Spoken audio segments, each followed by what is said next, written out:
Peço que os irmãos abram suas Bíblias em Ezequiel, profecia de Ezequiel, capítulo 36, do verso 16 ao verso 32. Ezequiel 36, do verso 16 até o verso 32. Faremos uma pequena meditação a respeito desse texto. Se vocês observarem o texto lido hoje no Salmo 26, vocês vão perceber que esse texto que vamos ler agora em Ezequiel parece ser o inverso de tudo aquilo, né? Enquanto ali nós vemos um servo que se mostrava fiel a Deus, aqui nós veremos uma situação bem oposta, que retrata a realidade do povo no cativeiro. Acompanhe a minha leitura, por favor, meus irmãos. A palavra do Senhor veio a mim, dizendo: Filho do homem, quando os da casa de Israel moravam na sua terra, e eles a contaminaram com os seus caminhos e as suas ações. Aos meus olhos, o caminho deles era como a impureza de menstruação. Por isso derramei o meu furor sobre eles, por causa do sangue que derramaram sobre a terra e por causa dos seus ídolos com que a contaminaram. Eu os dispersei entre as nações, e foram espalhados por outras terras segundo os seus caminhos e segundo as suas ações. Eu os castiguei. Quando chegaram às nações para onde foram, profanaram o meu santo nome, pois deles se dizia: esse é o povo do Senhor, mas eles tiveram de sair da terra dele. Mas eu tratei de proteger o meu santo nome, que a casa de Israel profanou entre as nações para onde foi. Portanto, diga à casa de Israel: assim diz do Senhor Deus, não é por causa de vocês que eu faço isso, ó casa de Israel, mas pelo meu santo nome que vocês profanaram entre as nações por onde foram. Revelarei a santidade do meu grande nome, que foi profanado entre as nações, o qual vocês profanaram no meio delas. As nações saberão que eu sou o Senhor, diz o Senhor Deus, quando eu manifestar a minha santidade diante delas por meio de vocês. Eu os tirarei do meio das nações, eu os congregarei de todos os países e os trarei de volta para a sua propriedade, para a sua própria terra. Então aspergirei água pura sobre vocês e vocês ficarão purificados. Eu os purificarei de todas as suas impurezas e de todos os seus ídolos. Eu lhes darei um coração novo e porei dentro de vocês um espírito novo. Tirarei de vocês o coração de pedra e lhes darei um coração de carne. Porei dentro de vocês o meu espírito e farei com que andem nos meus estatutos, guardem e observem os meus juízos. Vocês habitarão na terra que eu dei aos seus pais. Vocês serão o meu povo e eu serei o seu Deus. Eu os livrarei de todas as suas impurezas, farei vir o trigo e o multiplicarei, e não trarei fome sobre vocês. Multiplicarei os frutos das árvores e as colheitas do campo, para que vocês nunca mais passem vergonha entre as nações por causa da fome. Então vocês se lembrarão dos seus caminhos maus e das suas ações que não foram boas, e terão nojo de vocês mesmos, por causa das suas iniquidades e das suas abominações. Não é por causa de vocês, fique bem entendido que eu faço isso, diz o Senhor Deus. Fiquem envergonhados e confusos por causa dos seus caminhos, ó casa de Israel. Texto bom, né, gente? Texto bom. Esse texto aqui é incrível. Vamos lá. O contexto histórico desse texto, né? Ezequiel foi um profeta que viveu no período do exílio, né? Não é mais aquela situação onde nós vemos em Jeremias que o exílio está chegando. Não, o exílio chegou, né?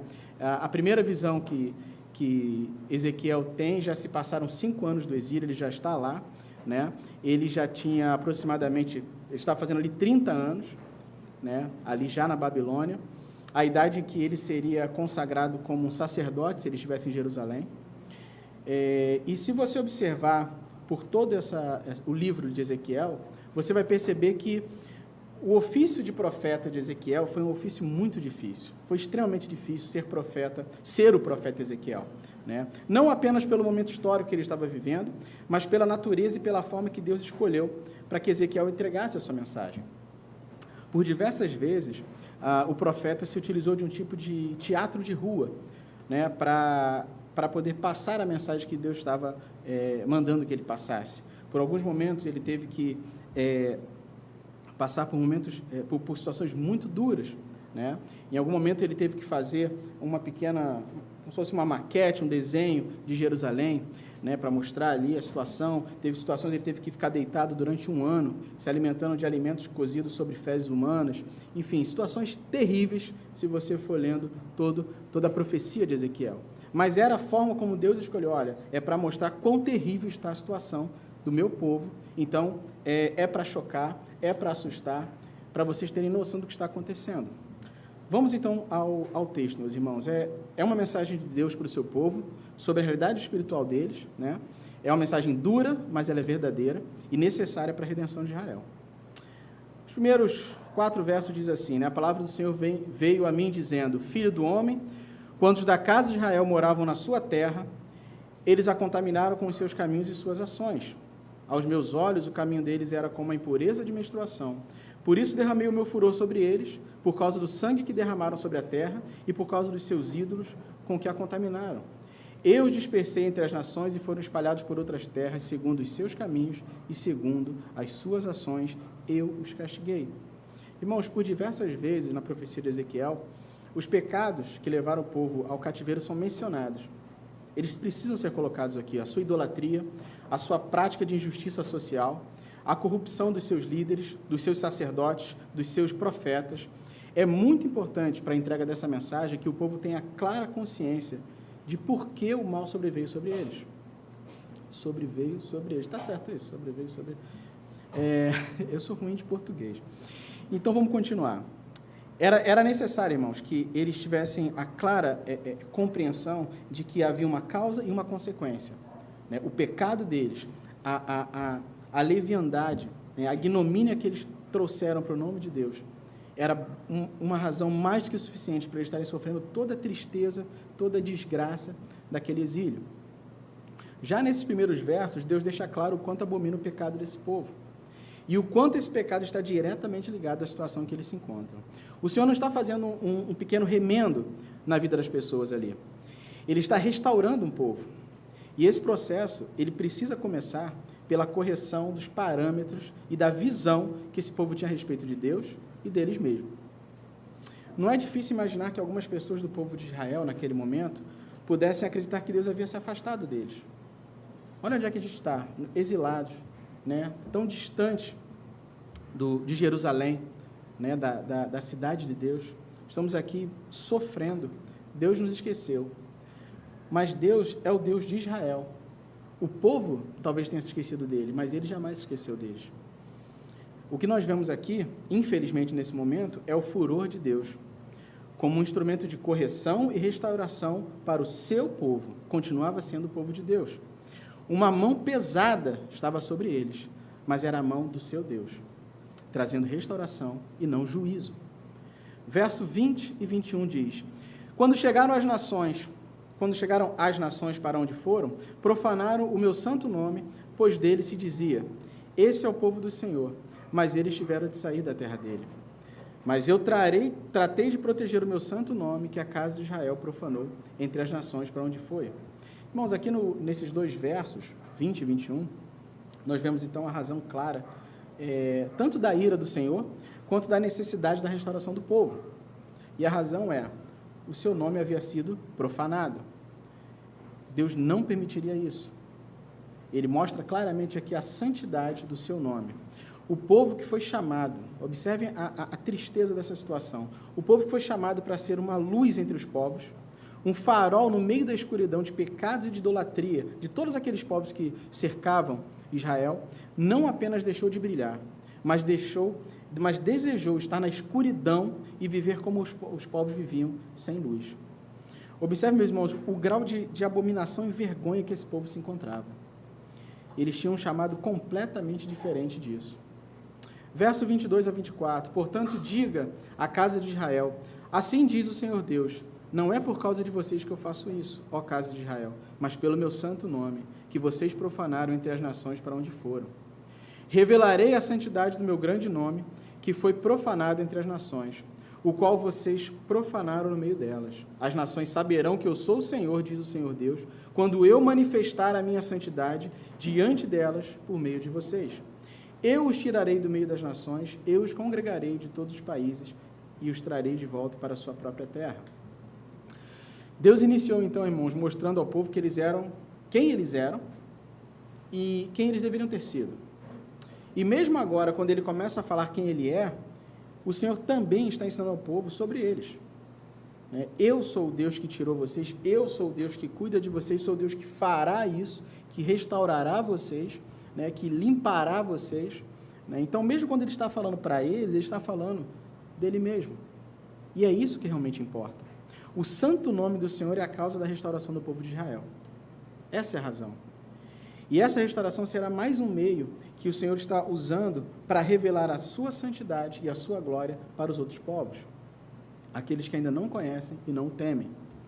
Queridos, quando Deus trata com correção o seu povo, e aí você pode pensar em você, em mim, em nossa igreja, quando Deus trata com correção o seu povo, Ele não está trazendo apenas bênção para aqueles que Ele está tratando, para aquele que Ele está corrigindo, mas o tratar com o povo de Deus, Ele transbordará em bênção para aqueles que não conhecem. Se você, em algum momento, se vê sendo corrigido e tratado por Deus de uma forma, às vezes, dura e difícil, tenha certeza, a consolação, que isso está acontecendo não só para o teu bem, será para o teu bem e também abençoará a vida de outras pessoas, pessoas aquelas que talvez não conheçam o Evangelho ainda. Um exemplo aqui que pode ilustrar um pouco isso. Quando eu era pré-adolescente, lá no meado início da década de 90, talvez, havia um mito, ou talvez um ritual de passagem pagã, eu não sei. As crianças, na minha idade, 10, 11 anos, elas falavam entre si: cara, tu já roubou um bombom nas lojas americanas? Era assim, parecia um rito de passagem, era um pecado que as pessoas... que as crianças, elas alimentavam e tratavam de forma gloriosa entre elas, Cara, eu já roubei, ninguém viu, Um bombom. Você tinha lá aquelas gôndolas e mais embaixo tinha aquela cheia de serenata do amor. Se você fosse o cara, você ia lá e pegava. E aquilo era falado na minha escola, com os adolescentes da minha igreja. Olha que maravilha. Eu tive uma infância interessante. E eu lembro uma vez, irmãos, que eu estava com meu pai nas lojas americanas e chegou a minha hora de brilhar. Meu pai não percebeu, eu fui lá, peguei um bombom, enfiei numa bermuda. Eu tinha 10, 11 anos, não tinha esse diâmetro, eu era bem magrinho e a bermuda era mais apertadinha, então eu acho que o volume era nítido, era claro no meu bolso. E dali meu pai não viu, eu não sei, até hoje eu nunca perguntei isso para ele, mas ele passou na caixa, pagou as coisas que ele tinha que pagar, seguimos, ele falou, vamos no banheiro e tal, aí fomos no banheiro, pá. Na hora de lavar a mão, ele lavou a mão, secou e começou a me ajeitar. Ajeitar minha roupa. E quando ele botou a mão aqui, no meu bolso, ele, o que é isso aqui? A alma sai do corpo, Ela vai. E aí ele já viu, ele falou, o que é isso aqui? E gagueja daqui, gagueja dali, foi isso que aconteceu. Foi assim, assim, assim, eu peguei. Aí ele falou, ok, vem comigo. E me levou de volta para as lojas americanas. E os irmãos já sabem o que acontece, Pega, vai até o caixa, agora você vai lá e você vai pedir desculpa para a moça por ter roubado, porque isso não é seu, não é assim que nós te ensinamos. E agora toma aqui o dinheiro, você vai pagar por esse bombom. Irmãos, eu nem tinha vontade de comer bombom, nunca mais. Dali, e foi feito isso. Eu fui lá e ele me fez passar por esse constrangimento. O meu pai me ensinou uma lição muito importante ali, de que eu não devia roubar. Mas, além disso, aqueles que testemunharam a caixa, talvez um gerente que estivesse ao lado, uma outra pessoa que estivesse sendo atendida, testemunharam também quem ele é. Quem ele era, que tipo de pai ele era. Ele não aceitava essa desonra para ele, para o nome dele. Assim é o nosso pai, assim é o Deus de Israel. Ele não aceita a desonra, porque é o nome dele. Verso 25, irmãos, até o 27. Então aspergerei água pura sobre vocês, e vocês ficarão purificados. Eu os purificarei de todas as suas impurezas, de todos os seus ídolos. Eu lhes darei um coração novo e porei dentro de vocês um espírito novo. Tirarei de vocês o coração de pedra e lhes darei um coração de carne. Porei dentro de vocês o meu espírito e farei com que andem nos meus estatutos, guardem e observem os meus juízos. Irmãos, não é difícil imaginar que o povo que escutava essa profecia, ele se viu desanimado ao ser apresentado à sua triste condição de rebeldes e indignos. Não tem como você não desanimar com tudo que foi descrito aqui. Sua incapacidade de ser um povo santo foi totalmente exposta diante dos olhos dele, dos ouvidos dele, a partir dessa profecia. Mas aqui, irmãos, nós vemos uma promessa de capacitação desse povo. Deus está dizendo aqui, eu vou te preparar para você conseguir. Ao longo da profecia de Ezequiel, o Senhor ele inicia como uma promessa de retorno do povo à sua terra. Mas essa profecia ela vai tendo mudanças sutis. Né? Parece que Deus não está se contendo, ele quer falar mais da obra maravilhosa que ele vai fazer. Então, ele começa falando do retorno do povo à sua terra, mas em seguida ele sutilmente começa a direcionar o povo para a promessa da vinda do Messias, o pastor que cuidará das suas ovelhas. Vocês não precisam abrir, no verso 23 do capítulo 34, o Senhor declara: porei sobre elas, as minhas ovelhas, um só pastor, e ele as apacentará, o meu servo Davi, ele as apacentará e será o seu pastor. Esse é um verso claramente referindo-se a Jesus Cristo e como ele será o pastor que dará paz, que apacentará as ovelhas de Deus. Mais uma vez, seguindo aqui, como vocês observaram, no verso 27, né? Porei dentro de vocês o meu espírito e farei com que andem nos meus estatutos, guardem e observem os meus juízos. Ele caminha mais um pouco.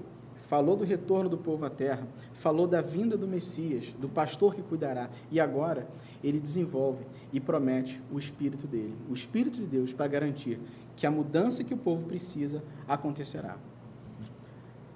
O verso 28, ele é muito interessante, ele diz: vocês habitarão na terra que eu dei aos seus pais, vocês serão o meu povo e eu serei o seu Deus.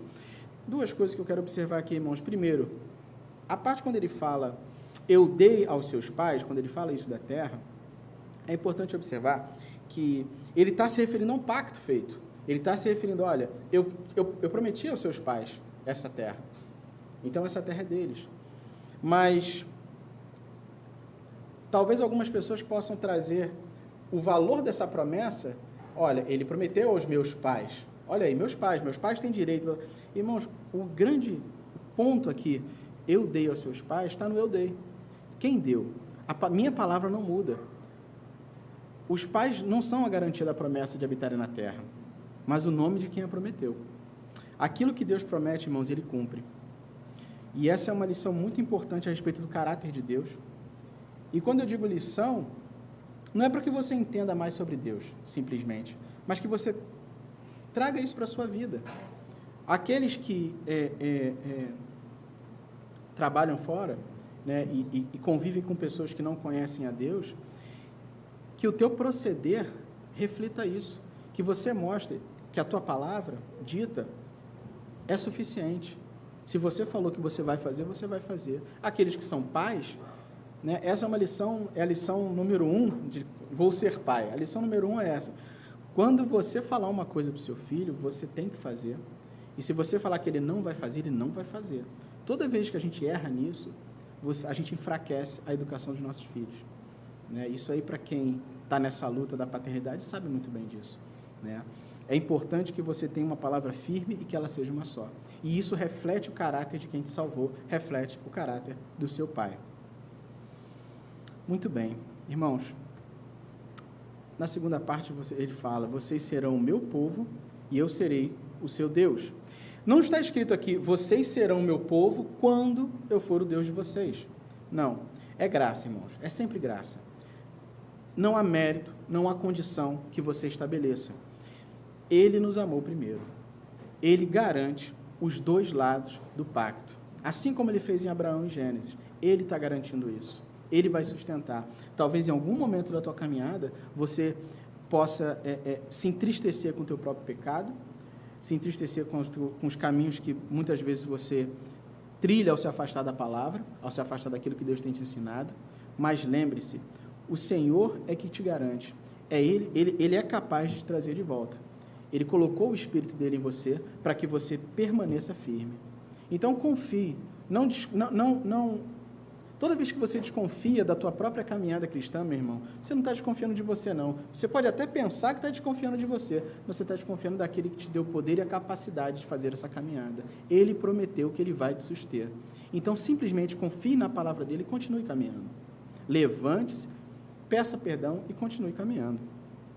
Verso 29 até o 30, diz o seguinte: eu os livrarei de todas as suas impurezas, farei vir o trigo e o multiplicarei, e não trarei fome sobre vocês.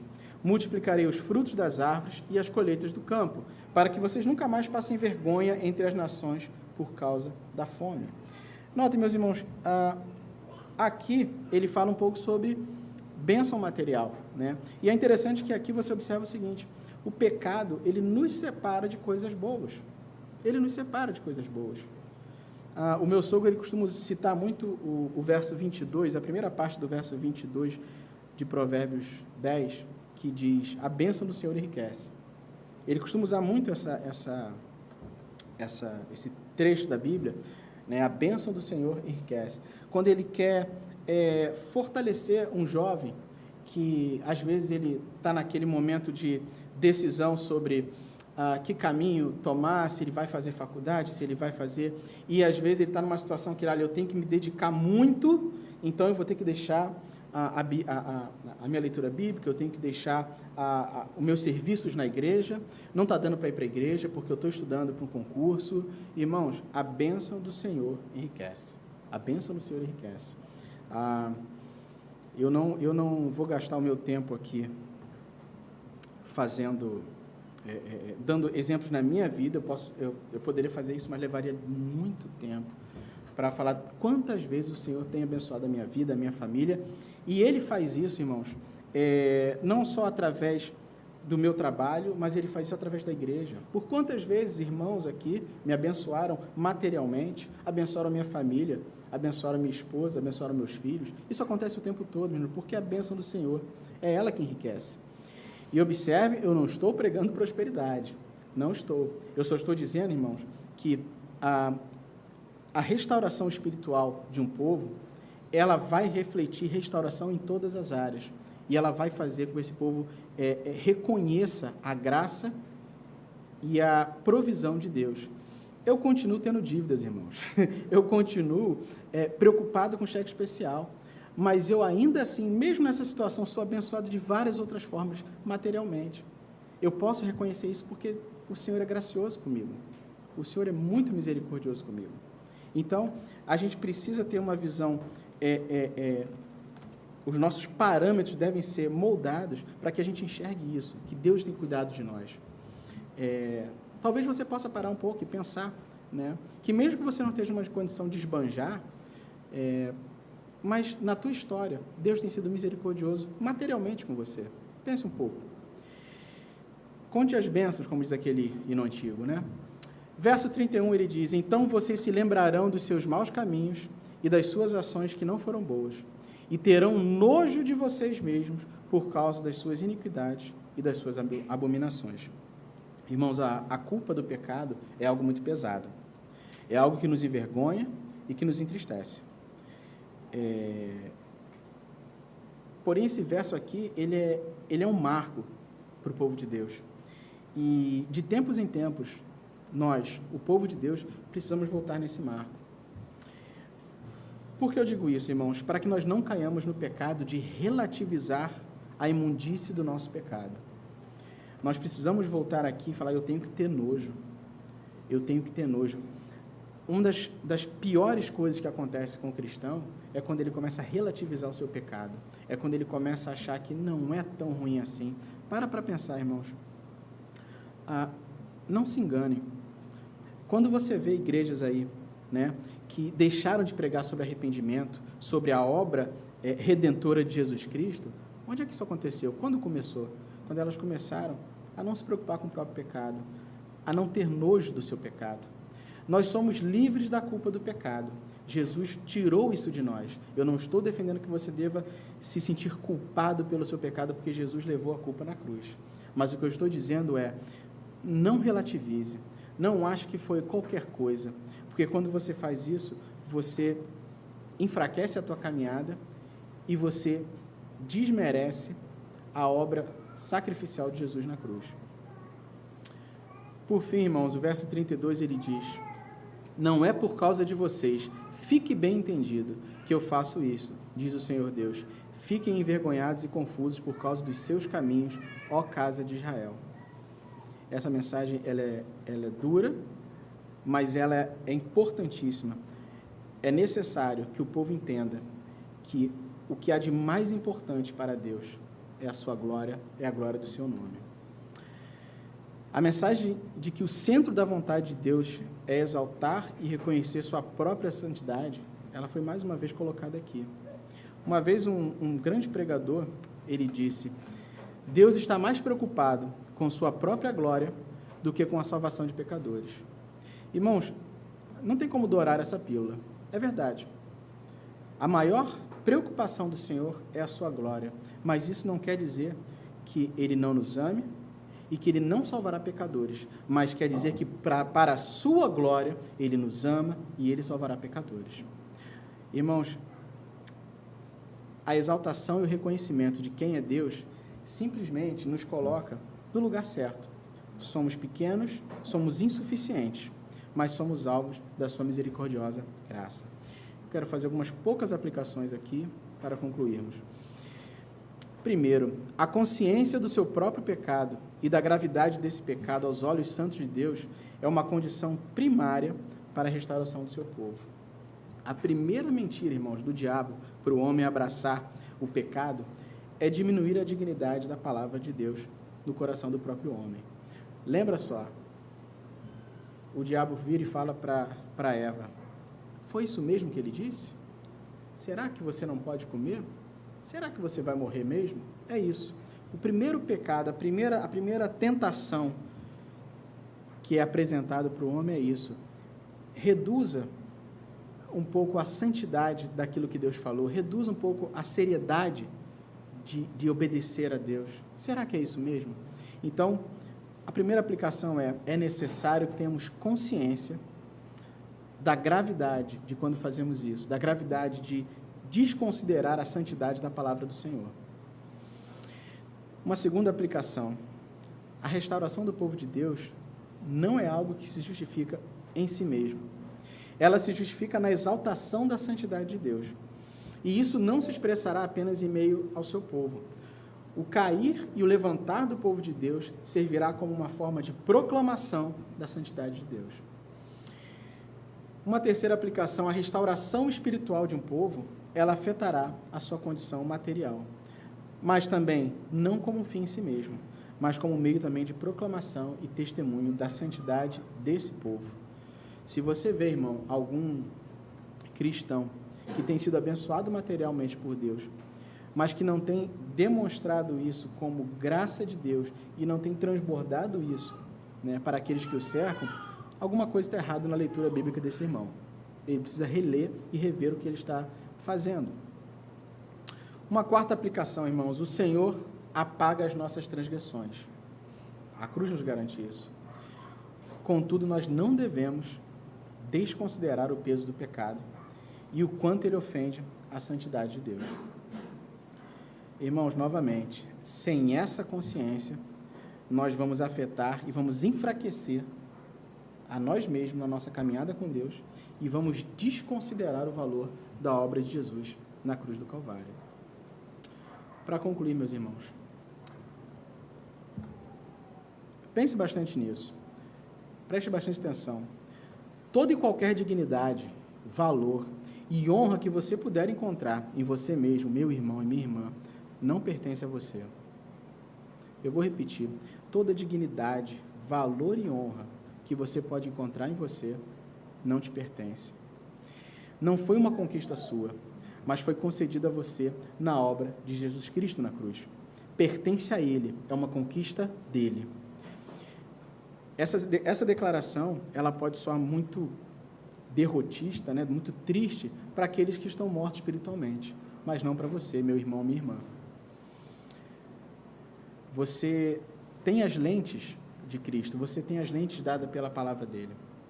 Aqueles que reconhecem a sua própria miséria e a grandeza do seu Salvador, para esses, essa mensagem é vitoriosa, é libertadora. Sabe por quê, irmãos? Porque eu sei que naquele dia, quando os olhos santos de Deus se voltarem sobre vocês, em busca de uma boa razão para deixar você entrar pelos portais eternos, ele encontrará santidade, ele encontrará dignidade sobre vocês, a dignidade e a santidade de Jesus Cristo. E essa dignidade e essa santidade, a justiça de Cristo, farão com que os portais eternos se abram e você entre e você verá um sorriso e um convite à mesa. É isso que você terá pela obra de Jesus Cristo. E ali, meus irmãos, nós juntos, nós vamos lembrar aquilo que Paulo disse em Romanos 11:36. Porque dele e por meio dele e para ele são todas as coisas. A ele seja a glória para sempre. Amém. Vamos orar. Senhor Deus, nós te agradecemos pela obra de Cristo. Te louvamos, Senhor, porque os méritos não são nossos, Pai, porque nos aproximamos a todo momento diante de Ti, Senhor, cobertos pela santidade e dignidade de Jesus. Ó Senhor, nos ajuda nessa caminhada a brilhar a luz de Deus, a brilhar a Tua luz para aqueles que não Te conhecem. Usa, Pai, o nosso cair e o nosso levantar para a Tua proclamação, para a proclamação da Tua glória e do Teu reino. Que as pessoas vejam a bondade e a misericórdia de Jesus no nosso falar, no nosso agir. Que a nossa integridade seja manifestação da Tua graça. Senhor, esvazie os nossos corações de vaidades, esvazie o nosso coração de pensar que temos valores, Senhor, pensar que temos algum mérito em nós mesmos, Senhor. Nos ajuda a lembrar que todo mérito é daquele que é 3 vezes santo e que colocou essa santidade sobre nós. Ó Senhor, muito obrigado. Nós não entendemos porque o Senhor nos escolhe e nos ama, mas te louvamos porque isso acarretará glória ao teu nome. Assim oramos em nome de Jesus. Amém.